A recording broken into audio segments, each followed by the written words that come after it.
నమస్కారం. ప్రభుత్వ పథకాల అప్డేట్స్ ముఖ్యంగా ఇందిరమ్మ ఇండ్లు, రేషన్ కార్డులకు సంబంధించి ప్రతి అప్డేట్, ప్రతి డౌట్ క్లియర్ చేస్తూ మన ఛానెల్‌లో వీడియోస్ వస్తాయి. తప్పకుండా సబ్స్క్రైబ్ చేసుకోండి. వీడియోస్ అయితే లైక్ చేస్తూ ఉండండి.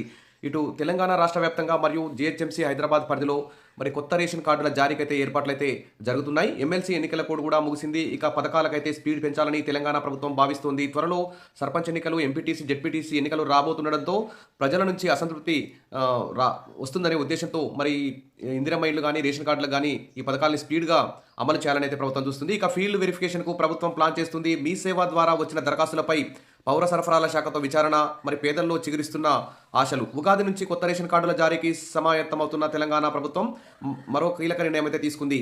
ఇక మీ సేవా కేంద్రాల ద్వారా స్వీకరించిన దరఖాస్తులపై మరి క్షేత్రస్థాయి విచారణకు ఏర్పాట్లు చేస్తుంది. విచారణ బాధ్యతలను పౌర సరఫరాల శాఖ అప్పగించింది.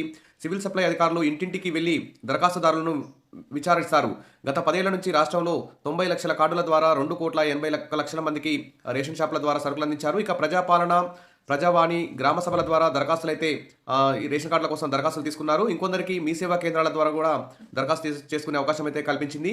మరి వివరాల సేకరణకు ఏర్పాట్లయితే చేస్తుంది. అర్హులను గుర్తించేందుకు అధికారులు మళ్ళీ మీ సేవలో అప్లై చేసుకున్న వారి ఇంటింటికి తిరిగి వివరాలైతే సేకరిస్తారు. దరఖాస్తుదారుల స్థితిగతులపై ఆరా తీస్తారు.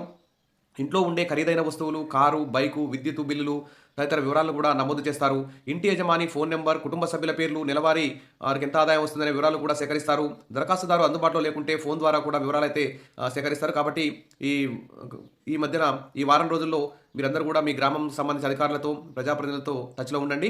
ఇక మీ సేవ ద్వారా 2,50,000 దరఖాస్తులు అయితే వచ్చాయి. మరి ఒక గ్రేటర్ హైదరాబాద్ పరిధిలోనే 1,35,000 కుటుంబాలు ఈ రేషన్ కార్డుల కోసం దరఖాస్తులు చేసుకున్నాయి.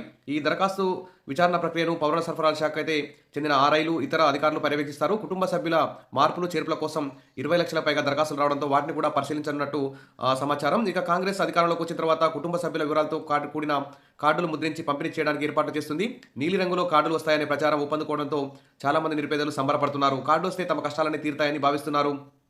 కార్డు ఉంటే ఆరోగ్యశ్రీ, కుల ఆదాయ పత్రాలు, పెన్షన్లు, ఇందిరమ్మ ఇండ్లు, free current, free gas, free bus ఈ విధంగా ఇలాంటివన్నీ కూడా అందే అవకాశం ఉందని, ఫీల్డ్ వెరిఫికేషన్ పూర్తయితే రేషన్ కార్డులు అందరం ఖాయమని ఆశాభావులంతా ఎదురు చూస్తున్నారు. మరి అప్లై చేసుకున్న వారందరికీ ఇస్తారా, మరి చాలా మందికి కోతలు పెడతారా అనే ఉద్దేశంతో అయితే అందరూ కూడా భయాందోళనలో ఉన్నారు. మొత్తానికైతే అప్లై చేసుకున్న వారందరినీ, నిజమైన అర్హులందరికీ కూడా రేషన్ కార్డు వచ్చే విధంగా చూడాలి. రేషన్ కార్డు దరఖాస్తులపై క్షేత్రస్థాయి పరిశీలన.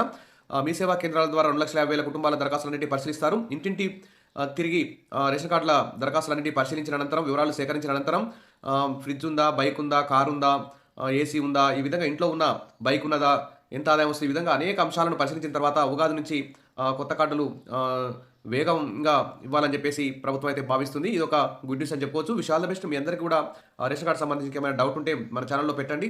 డౌట్ క్లియర్ చేస్తాను. Wish all the best. Thank you.